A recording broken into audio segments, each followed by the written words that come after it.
నా పేరు నీలం శ్రీలత. నా విలేజ్ జిన్నారం మున్సిపల్ అయింది. ఒకప్పుడు గ్రామ పంచాయతీ. నేను కాటాసీనకు చాలా వర్క్ చేసిన. 10 సంవత్సరాల సంది నేను వర్క్ చేస్తూ ఉన్నా. ఎక్కడ కండువలు కప్పుకోకుండా స్వచ్ఛందంగా నేను ముందుకు వచ్చిన ఒక మహిళని.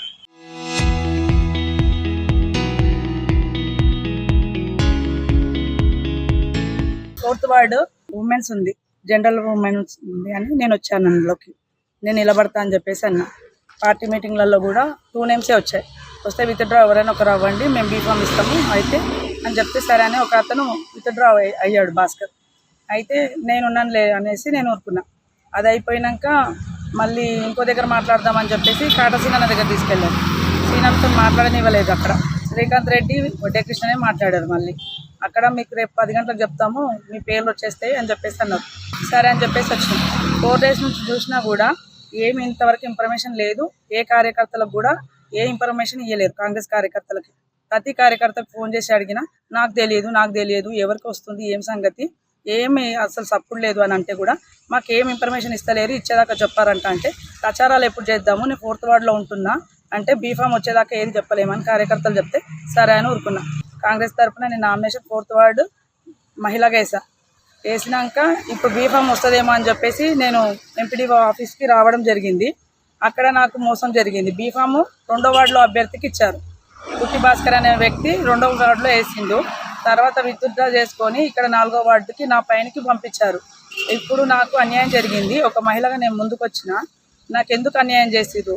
సరే మరి నేను నిలబడతా అన్నా అని చెప్పి కృష్ణ అన్నకు అడిగితే నీ దగ్గర 15 లక్షలన్నా ఉన్నాయా, నీ దగ్గర ఏమున్నాయంటే ప్రజా సంక్షేమాలు ఉన్నాయి, పార్టీ రూలింగ్లో ఉంది కదా, ఆ పథకాలు చెప్పుకుంటే నేను ఓట్లు అడుగుతా అని చెప్పేసి నా ధ్యేయం ఒకటే ఉండే. మహిళలందరికీ నేను అభివృద్ధి బాటలో నడిపిస్తా అని చెప్పేసి ఒక స్వయం ఉపాధితో వెళ్ళిపోదాము, ఈ కాంగ్రెస్ చేస్తున్న అభివృద్ధి పనులు చెప్పి నేను ఓట్లు వేయించుకుందాము అని అనుకున్నాను. అయితే నువ్వేం చేయగలవు, నువ్వు డబ్బు పెట్టలేవు కదా, అందుకని మేము ఇవ్వలేకపోయినాము, నువ్వేం చేయలేవు, అందులో గెలవలేవు ఆ వార్డులో అని చెప్పేసి అన్నారు. నన్ను కాదని పెట్టారు కదా, వాళ్ళు గెలిస్తే ఓకే, గెలవని అభ్యర్థులను తీసుకొచ్చి పెట్టి కాంగ్రెస్ పార్టీని మొత్తం మోసం చేస్తున్నారు అంతే. అయితే అధిష్టానానికి ఇలాంటి విషయాలు ఏమీ తెలియదు. గ్రామ స్థాయిలో కానీ, మండల స్థాయిలో కానీ, నియోజకవర్గం స్థాయిలో కానీ అధిష్టానానికి ఇలాంటి విషయాలు ఏమి తెలుస్తలేదు. మధ్యలో ఉన్న వ్యక్తులు డబ్బుల కోసం అమ్ముడుపోయి టికెట్లు అమ్ముకుంటున్నారు. కష్టపడ్డ కార్యకర్తలు, జెండాలు మోసిన కార్యకర్తలను గుర్తించలేకపోతున్నారు. ఇవాళ మేము ఆవేదన చెందుతున్నాము.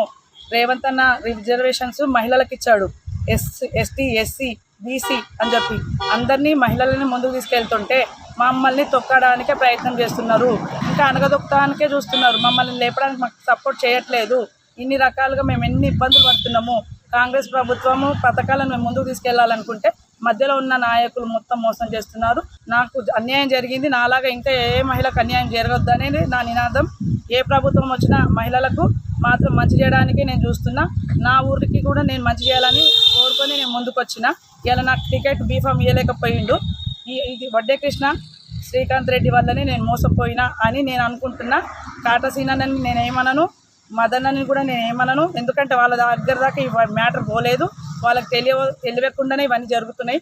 మధ్యవర్తులు ఇవన్నీ నాటకాలు, బూటకాలు చేసి డబ్బులకు అమ్ముడు పోయి టికెట్లు అమ్ముకుంటున్నారు, మహిళలకు ద్రోహం చేస్తున్నారు. ఇవాళ నాకు ద్రోహం జరిగింది. ఇవాళ నేను ఆవేదన పాలైపోయినా, నా పరువు నష్టం దాబా కింద కూడా వాళ్ళ మీద కేసులు కూడా వేస్తాను. Local to global news at your fingertips. మీ చేతిలో ఒక ఆయుధం. Download Raw TV app. Media legend Ravi Prakash is back.